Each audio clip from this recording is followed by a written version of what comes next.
Kuku Raadios välja öeldud seisukohad ei pea ühtima Kuku Raadio seisukohtadega.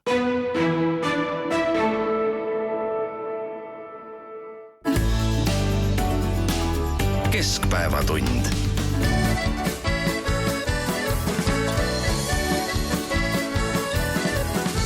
Kes pika valge haavega jõulutateks olema, kes korra aastas ilmutab jõulutateks ilmutab, habe pikk aastas kord. See on jõulu, see on jõulu, see on raudselt jõulumees. kas mantel pikk ja punane Ja mantel pikk ja punane, kas saapad ka on punased ja saapad ka on punased, aastas kord habe pikk saapad on mantel ka. See on jõulu, see on jõulu, see on raudselt jõulumees. kas tal niina punane Jah, tal niina punane, kas ta naerab ho-ho-ho jah ta ho-ho-ho-ho-ho, niina on punane, habe pikk mantel ka, aastas kord ho-ho-ho. See on jõulu, see on jõulu, see on raudselt jõulumees.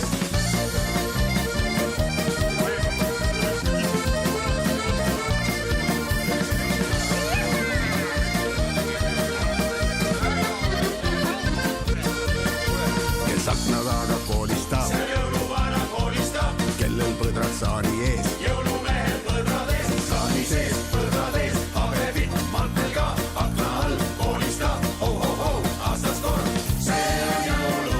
see on jõulu, see on raudselt jõulumees. Hommista taliman, talimi banana. Uudiseid koduvabariigist. Tere! Siin Keskpäevatund ja Kuku Raadio, Tallinna stuudios Ainar Ruussaar, Indrek Riikuja ja Priit Hõbemägi. Esines ansambel Meie mees oma lauluga Need on jõulud ja see on meeldetuletuseks kõigile meile, et hoolimata sügisesest soojast ilmast on järgmisel nädalal juba jõulupühad käes.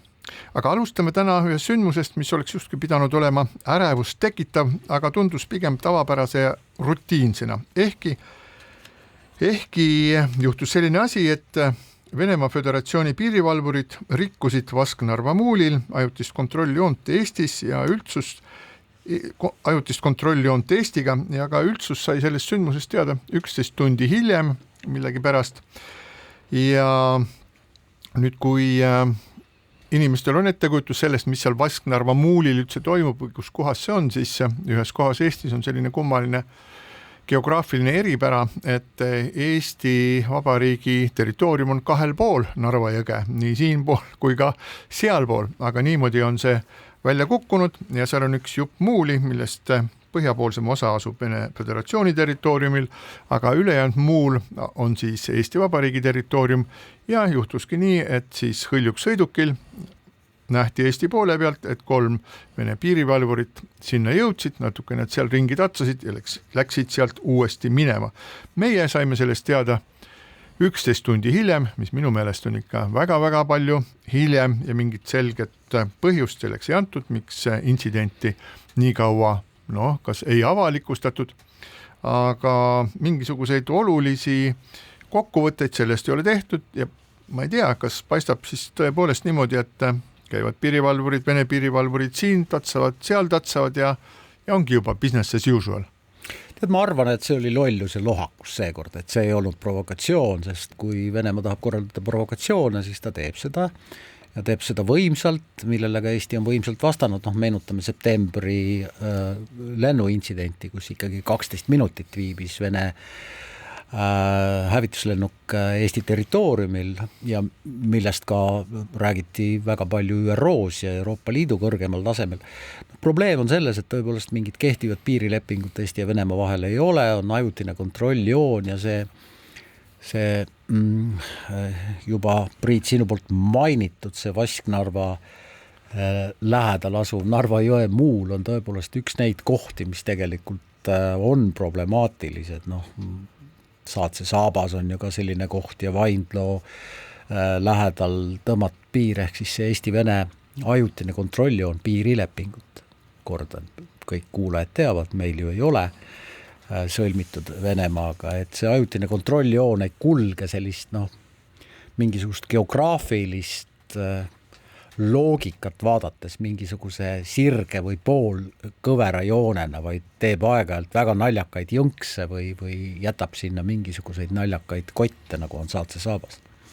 Aga on seal tegelikult mingisugust vahet, et on see sihilik provokatsioon või on see lihtsalt selline raiskus, rumalus, lohakus? Tegelik probleem on ju selles, et seda piirijoont ei võeta Venemaal tõsiselt, ei võeta nii-öelda kõige kõrgemal tasemel, aga ka mitte heas mõttes kõige madalamal ehk lihtsa piirivalvuri tasandil, et kui me mõtleme sellele, kuidas neid poisid Narva jõe pealt ära veeti ja kõike muud veel, siis lihtsalt valitseb arusaam, et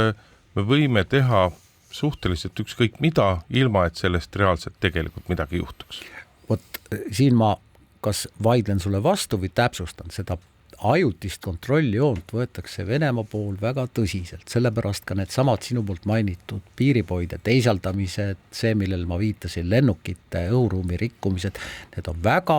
tõsised provokatsioonid. Vaata, ma pidasin silmas seda, et ei võeta tõsiselt selles mõttes, et kui läheb natukene läheb 10 meetrit sinna või 10 meetrit sinna, siis see ei huvita Vene poolt. Jah, tegemist on ju ajutise kontrolljoonega. Et küsimus on selles, et kui väga piiri meil ei ole, piirilepingut ei ole, aga kui hästi või halvasti me oleme suutnud ennast kehtestada ja kui hästi või halvasti me oleme suutnud enda tõsiselt võetavust näidata, et kui sa loed Soome ajakirjandust ja vaatad, mis Soome pool toimub, siis seal ei ole, kuigi on samamoodi, neil on olemas piirileping, aga samamoodi ega piiri jookseb kohati suhteliselt arusaamatult, aga seal ei hakata nii-öelda nagu taidlema. Oi, kas sul on meelest läinud 3 aastat tagasi, kui Venemaa provokatsioonid Soome piiril, ei, mul ei ole meelest migrantide mass. Ja vaata, ja kuidas Soome reageeris. Tulemus on see, et piirid on kinni ja piiri peal on elu rahulikum. Eesti ei ole erinevatele probleemidele samamoodi reageerinud ja sellepärast tuleb meelde seda jama nii-öelda järjest.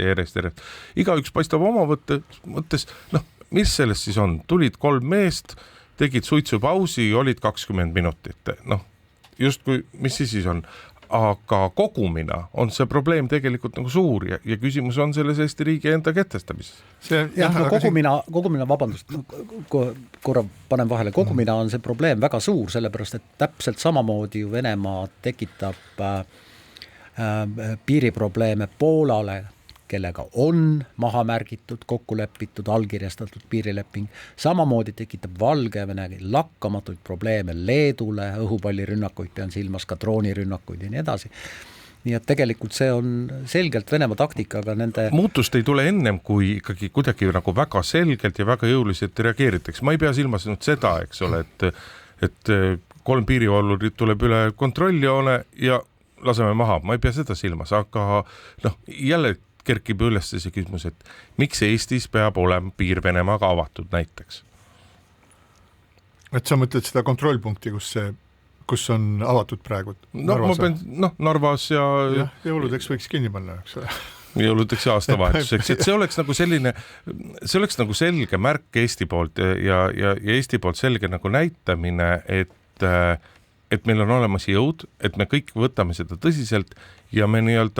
on olemas eneseväärikus ja enesuhkus. Liiatigi, kui me mõtleme sellele, kui palju on kehtestatud sanktsioone ja kõike muud, siis ei tohiks see ju tänapäeval omanda enam ka tohutult suurt nii-öelda nagu majanduslikku mõju nende piiride sulgemine, et Soome saab väga hästi hakkama, hoolimata sellest, et neil on ametlikult lahti ju ainult üks nii-öelda raudtee piiripunkt, kust rongid võiks üle sõita, aga kus sisulist nii-öelda liiklust ei toimu. Jah, meie geograafiline ma ei tea, õnn või õnnetus on muidugi ka see, et suur osa meie idapiirist ikkagi kulgeb mööda vett, et siin on müüri ehita. Ja, aga meenutame sellepärast, et miks meil siis seda rahu piirilepingut ei ole. Seda piirilepingut ei ole selle tõttu, et Riigikogu otsustas piirilepingu preambulisse paigutada siis meenutuse Tartu rahu kohta, mis on Eesti ja Venemaa vaheliste suhete alus, mis on täiesti seaduslik ja see on põhiseaduslik, mis on väga oluline ja selle peale siis Venemaa lõpetas lihtsalt kogu selle piiriseaduse või piirilepingu menetlemise ära ja ausalt öeldes ma olen mõelnud, siin ei ole ju mitte mingisugust garantiid selles osas, et kui ka ei oleks Tartu rahu siis mainitud selles piirilepingu preambulis, et siis oleks justkui nagu Vene Föderatsioon selle piirilepingu siis seadustanud. Ma ei ole selles absoluutselt ei, kindlasti mitte oleks leitud muu põhjus. Seda, mingi muu põhjus oleks olnud. Aga kui seda jah, nii-öelda pidulikult kogumis vaadelda, et mis seal siis on olnud, et meil on Vene droonitükid on leitud, siis oli lennuintsident, siis oli Saatse saapa intsident, siis oli Poida äraviimise intsident, siis minu meelest ükskord oli ka see, kui käidi Narva jõel, käidi teisel pool kontrolljoont, mida siis jälle valvati, siis oli see Vasknarva muuli juhtum, nii et varsti saab neid juba kordi saab 10 täis. Ja vaata, meil räägitakse sellest viimasest nii-öelda suuremast lennuintsidendist, aga tegelikult ju väikseid rikkumisi on ju pidevalt, et see kurikuulsa Vaindlo saare juures ja et see on käinud läbi aja ja kogu aeg. No neid on palju olnud see septembrikuine oli lihtsalt 12 minutit Eesti õhuruumis võõrriigi sõjalennuk, see on ikka palju natuke. Ja nüüd on ju selge, et ei saa ju hakata vangistama neid piirivalvureid, nüüd see, mida räägib ja mitmendat korda räägitakse meile Siseministeeriumist, mida räägib siis Igor Taro, ütleb, et Vene poolel on piirivalvurite kvaliteet on justkui nii viletsaks läinud, et see on mingisugused totud on kokku tulnud, nagu nende kohta on öeldud nüüd topograafilised juhmid, kes ei saa aru, kus kohas nad on, et see kõik on selle tõttu, et kõik tublid ja oma tööd mõistvad piirivalvurid Vene poolelt on justkui saadetud Ukrainasse, siis seda agressiooni sinna edendama, mis omakorda kõlab nagu kuidagi nagu kummaliselt minu jaoks, et näed, et peame nüüd läbi ajama siis kehvemate Vene piirivalvuritega, nendega asju ajama, sellepärast, et tublid Vene piirivalvurid on saadetud kõik Ukrainasse. Et see kõlab nii, et et mis me siis nagu ikka peale saame hakata, aga nagu võttes siin Indrek sõnasabast, et kui need asjad panna kõik nagu kogumisse kokku ja öelda, et meil on need juhtumid, mis kõik on siis nagu Vene riigi võimu poolt meie piiril tehtud ja tõepoolest meil on nüüd kõrini ja selleks puhuks me sulgeme nüüd selle Narva piiripunkti täielikult ära ja see me vastame teile ühe asjaga, teie nagu paljude asjade. Tehke oma asjad korda, ärge rikkuge meie piiri, siis me teeme selle uuesti lahti. Jah, inimesed kannatavad, eestlased, venelased, soomlased, kes sealt üle käivad, aga midagi pole parata, me lihtsalt ei talu seda enam, sellepärast, et me ei saa ei kedagi tulistada ega kedagi kinni võtta ega kuskile nagu, ma ei tea, käed rauda panna. See poliitiline tahtmatus ja suutmatus seda piiri kinni panna tegelikult juba läbi viimase 4 aasta, kui Ukrainas on täiemahuline sõda käinud, on olnud ikkagi üksjagu hämmastav, et ma saan aru, et Keskerakond tulenevalt oma valijabaasist ei toeta seda ja mõnevõrra võin sotsides selles osas aru saada, aga tegelikult ei ole ju ka kõigil teistel erakondadel olnud, see ei ole nagu kellegi kipitanud ja keegi ei ole selle eest väga jõuliselt sõdinud, aga tagumine aeg oleks juba ammu seda teha. Küsimus on võib-olla laiemalt see, et mis on siis selle poliitilise tahtmatuse taga tegeleda idapiiriga. Et kui me alustame siis Eston Kohveri juhtumist, millele järgnes siis suur selline hurraa optimism, nüüd me ehitame idapiiri välja, paneme sinna need asjad, tõkked, mingisugused blablabla, mida iganes sinna, sellest tuleb vägev asi, selleks kulutaks nii palju raha, läks natukene aega mööda ja siis selgus, et mitte tuhkagi ei ole tehtud ja nüüd alustame seda kõike, alustame uuest, kuigi me oleks võinud seda teha juba ei tea kui palju aastaid, kõigepealt alustatakse suurejooneliselt Balti kaitsevööndi tegemist, 600 punkrit, siis tuleb välja, et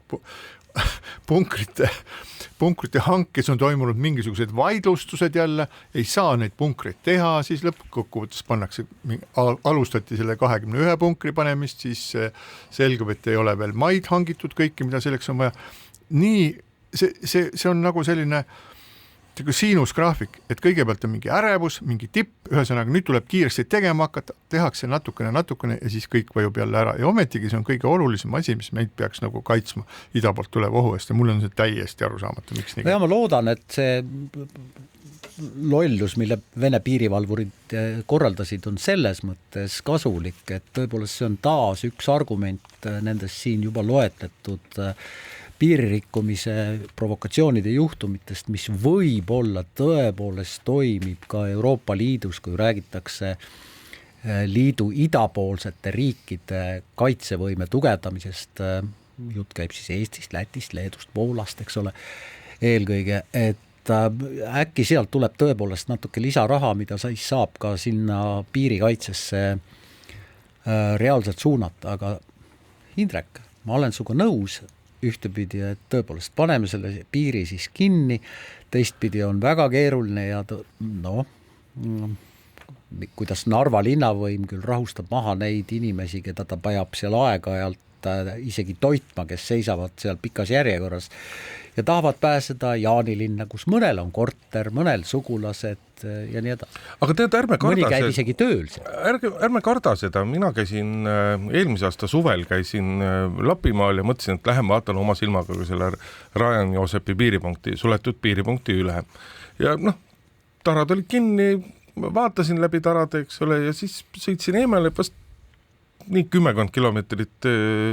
siis nii-öelda uuesti vaadates ennem piiri pöörasin korra metsa, et marju korjata ja sõitis piirivalve auto, eks ole, meie juurde perega me olime seal ja et mis teete ja kus, selgelt pilt pandi peale. Ja rääkisin siis ka piirivalve, väga toredad Soome noormehed olid ja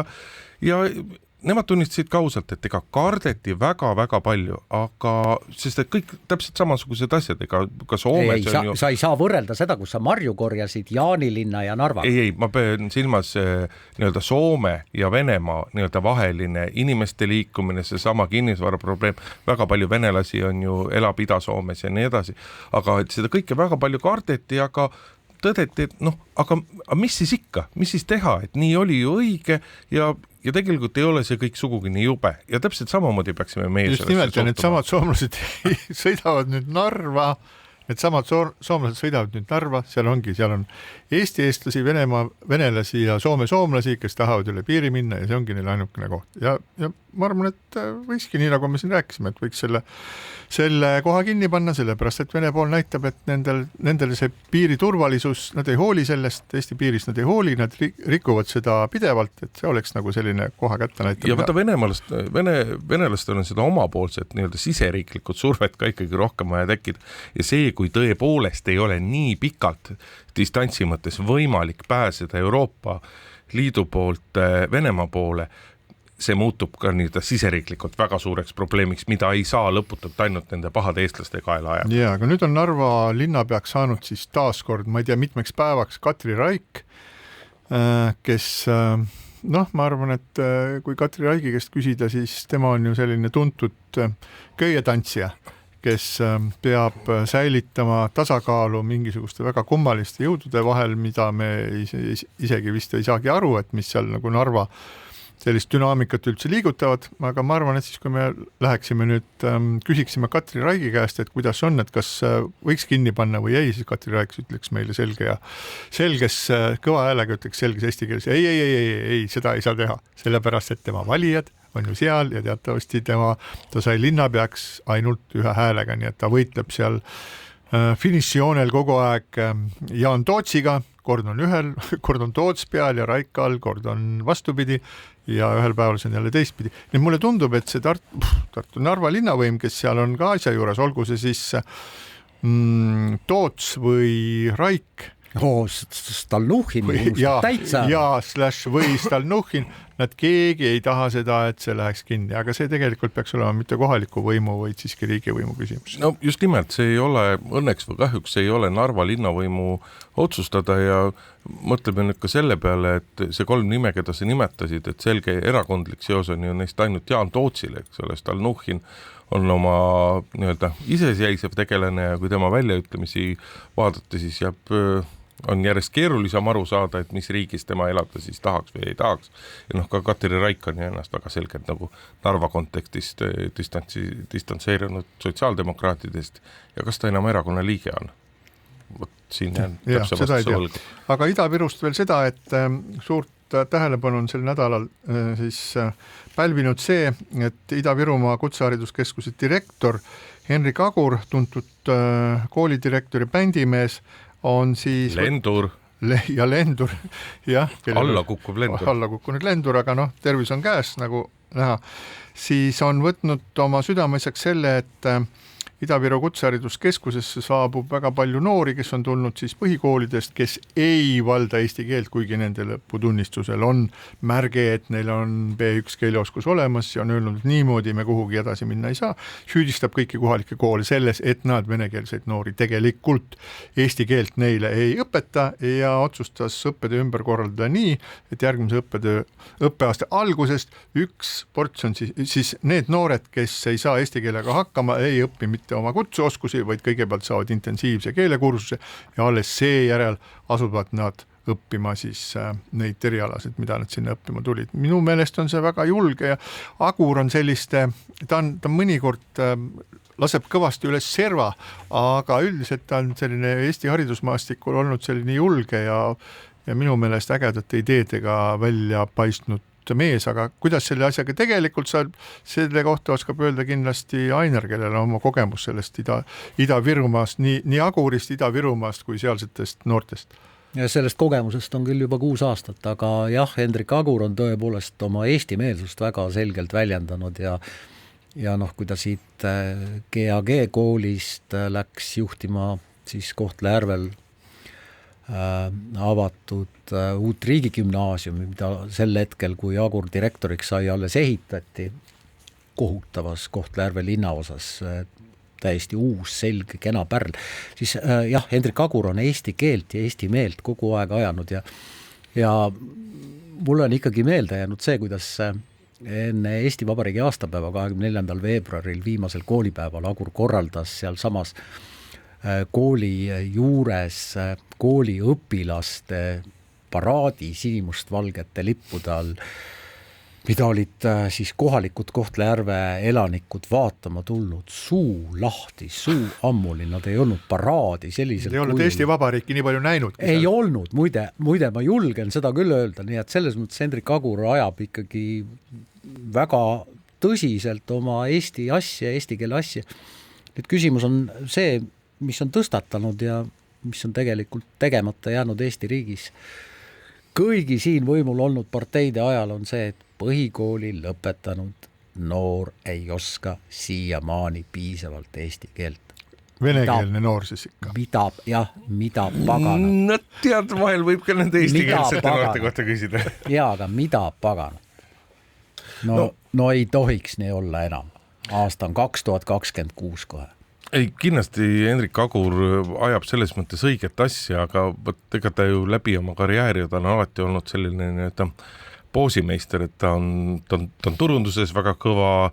ta oskab ennast ja oma tegemisi müüa, küll vahel juhtub muidugi, et hiljem tuleb välja, et kõik ei ole olnud nii ilus, võib-olla kui klantspildid paistab, aga samas ei ole nüüd selles Aguri sammus ju Ida-Virumaa kontekstis ka midagi nii väga erilist, et seda on teinud erinevad koolid nii-öelda rahvakeeli kutsekoolis siis ju varemgi, et nad on, kui tulevad noored õppima, siis alustuseks on tehtud 3 kuud või pool aastat sellist väga intensiivset keeleõpet, et sellist asja on varemgi tehtud. Aguri puhul muidugi oli huvitav vaadata, et kõik paneme eesti keele õppima, aga olge nüüd head, kallid eesti keele õpetajad, kes te tahaksite tulla meile õpetama, et maksame teile head palka, et tulge, et see on hea, et sa planeerid, aga võiks muidugi personal ka kõik siis ikkagi olemas olla. Aga olemuslikult, jah, see on küsimus jällegi Eesti riigile, et miks ei suudeta tagada põhikooli lõpetajatele normaalset keeleoskust, et me ei räägi ju perfektsest eesti keelest, mida nad peaksid valdama, aga me räägime tasemest, kus sa peaksid saama enam-vähem hakkama. No vähemalt kaitseväes peaks hakkama saama selle tasemega.